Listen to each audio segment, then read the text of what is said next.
23 CR 3546, State of Texas versus Larry Casillas. Can I have parties announced for the record for the state? Thanks to the state of Texas. Defense? Elizabeth Russell for Larry Casillas. Are you Larry Casillas? Counsel, have you received all the discovery? Did you review it with your attorney? I have reviewed. I'm sorry, with your client. Yes, Judge. Court will find that the state is in compliance with discovery.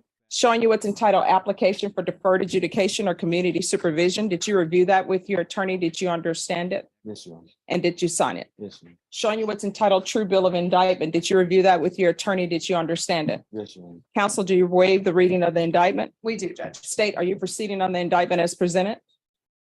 Um, That appears to be a yes. That's it. We're proceeding on count one.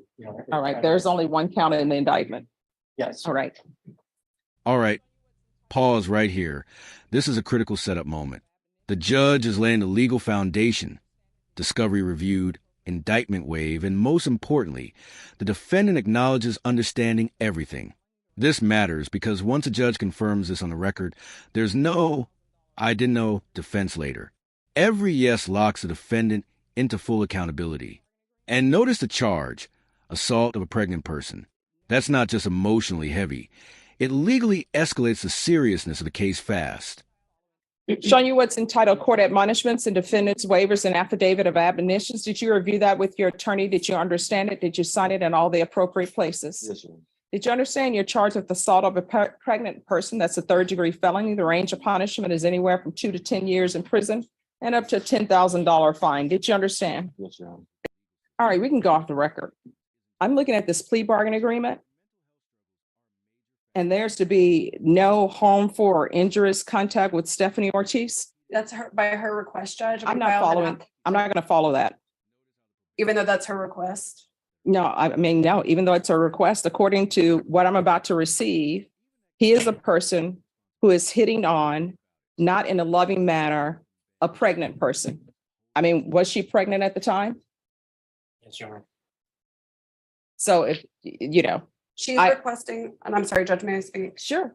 She's requesting it for her convenience. They've been doing custody exchanges for the last almost a year through a third-party person, and it's her request. She reached out to me, filled out an affidavit of non-prosecution and requested that. So I'm not following that. So if you all want to withdraw your plea now, you can, but I am not doing. This right here is the turning point. Even though the alleged victim requested relaxed contact, the judge flat out refuses. And that tells you everything. In family violence cases, especially involving a pregnant victim, the court doesn't just protect the victim, it protects the public. Judges can override requests if they believe there's ongoing danger. This isn't about convenience. It's about control, accountability, and prevention. And now the defendant faces a stark choice: accept stricter terms or roll the dice with jury. Going to no harmful or injurious contact for somebody who's accused, and I haven't read the steps yet, who's accused of hitting a pregnant person. that's fine, Judge. They're no longer in a relationship. The only relationship is for the benefit of their children. He has no interest in communicating with her beyond that. All right, so I'm not going to follow that. So y'all have a choice. Either you can go to jury trial or either you all can change that part of your plea bargain agreement. We're proceeding with the no contact, Judge. All right, if you all want to change that. Court will find there's sufficient evidence to find you guilty. The court will defer finding of guilt as you've applied for deferred adjudication. Are we proceeding with sentencing? We are, Judge. Anything you wish to say on behalf of your client? Judge, we would just request that you follow the agreement between the state and defense. Mr. Casillas is wanting to move forward in a direction that's appropriate for his children. He understands what went wrong and he wants to take full responsibility for that. And he has had no issues since the arrest on this date, and they have been successfully co-parenting since that time. There was a CPS case, Judge, that was closed out for no finding. All right, how old are you? 21, Your Honor. How many children do you have? 2, Your Honor. What are their ages? 1 year and 6 months. 1 year and what? 1 year and 6 months. Are you employed? Yes, Your Honor. What do you do? I work at Amazon at Facility Warehouse. All right, so why do you keep hitting on Stephanie Ortiz? At one point, I'm assuming you loved her because you have children with her. Yes, Your Honor. So why do you keep hitting on her? It was just me not being in the right state of mind, me letting my feelings get to myself and not just thinking right and thinking straight. That makes no sense to me. Your Honor, it was just my fault. I let my feelings get to myself, let her get in my head and Let what? let her get in my head, and I just reacted in a wrongful way. No, but I mean, you're up here hitting someone. Honestly, I don't even know why I should follow this plea. But your attorney is telling me that she's filed a affidavit of non-prosecution. But according to this, she was pregnant and she was going to be induced that day, and you decided to put your hands on her. I don't understand how is she getting in your head that you would be hitting a pregnant woman who's about to deliver your child. No, Your Honor, what that day was in the day we were supposed to get induced. But I believe the hitting was before that. So it was just the marks that had came about. But you still hit her while she was pregnant Yes. and she was close to her due date. Yes. Not that it's appropriate to hit anyone anyway, No, it's not, Your Honor. but obviously she was pregnant. And what she's saying in this documentation, I want you to tell you the reason why I'm saying no contact, Yes, Your Honor. because what she's saying in this police report is this is not the first time that you've been abusive to her. And the police took photos and she had bruising and swelling to the eye along with busted vessels in her eye. That's what you did. So the two children you have, is this a boy and a girl or two boys or two girls? Girl and All right. So what's your daughter's name? Sarabella. she's a year and 7 months. All right. So she's a year and 7 months. I guarantee you she knows that you've been abusive to her mom. Do you love your daughter? I love her with all my heart. With all your heart? Would you do anything for her? I would, Your Honor. I used to do CPS cases and parents would tell me I will walk through fire for my children. Yes, Your Honor. They would say that because they knew nobody had a fire for them to walk through. Mhm. But I believe you when you say you love your daughter. Yes, Your Honor. So how would you feel if your daughter became of age and she ends up with somebody like you who hits on her? Would you be okay with that? I'll be very upset, Your Honor. And so your daughter is learning what it means to show love is to hit on people, and might makes right. Your Honor, that's You're going to have to change your Listen closely to this moment. The judge shifts from punishment to legacy. This isn't just about what the defendant did. It's about what his children will learn from it. Courts often use this tactic to force self-reflection. If your daughter ended up with someone like you, would that be okay? That question hits harder than any sentence. And from here on, everything the judge orders, no contact, classes, supervision, is designed to break the cycle of violence, not just punish it.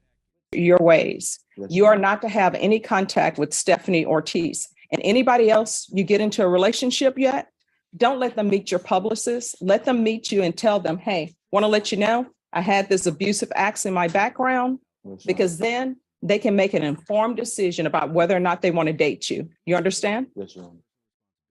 All right, this is what the court is going to do. The court is going to sentence you to 6 years deferred adjudication. There's to be no contact with Stephanie Ortiz. There's to be the BIPP course, parenting classes, that can be with rainbows. There's to be 200 hours of community service restitution. That will be waived once he completes parenting classes. Regular reporting by Zoom or in person. Regular UAs. If you're drug tested today, what are the results going to be? Positive, Your Honor. And what are you going to be positive for? I mean, no, negative, Your Honor. Negative? Okay. So you haven't used anything. No, I think Amazon drug tests, do yes, they yes, not? yes, I'm done, Judge. Yes, ma'am. All right, there's to be regular UAs. I'm going to want field visits one time every 3 months.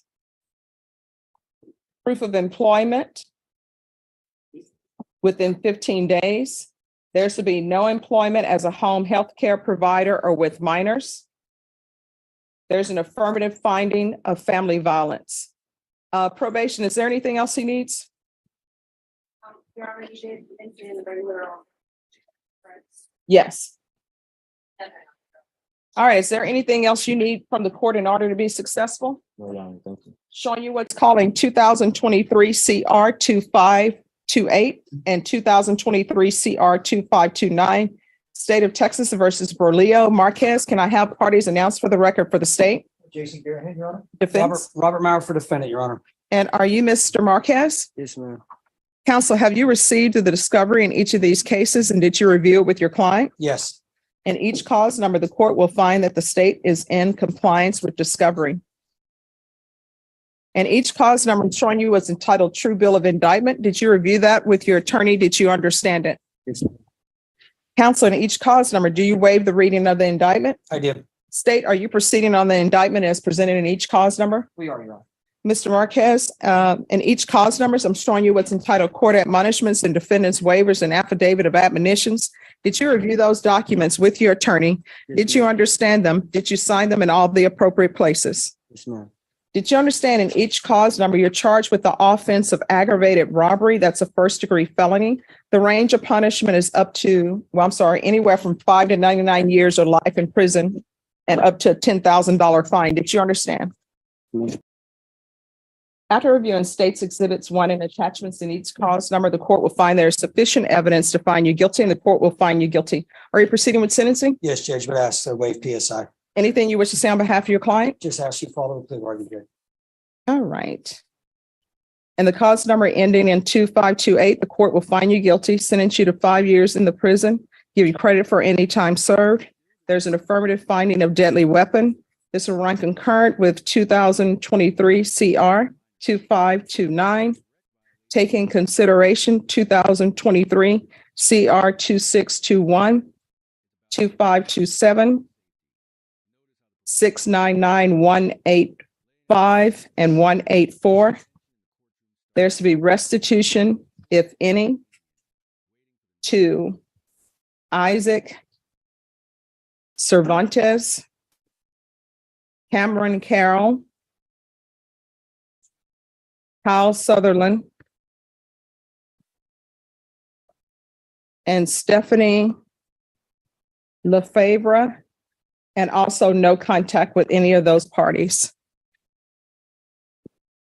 And then in cause number ending in 2529, court is finding you guilty, sentence you to 5 years in the prison, credit for any time served, concurrent with 2023 CR 2528, taking consideration 2023 CR 2621, 2527, County Court Cause number 699-185, 184, no contact, and restitution to the following: Isaac Cervantes, Cameron Carroll, Kyle Sutherland,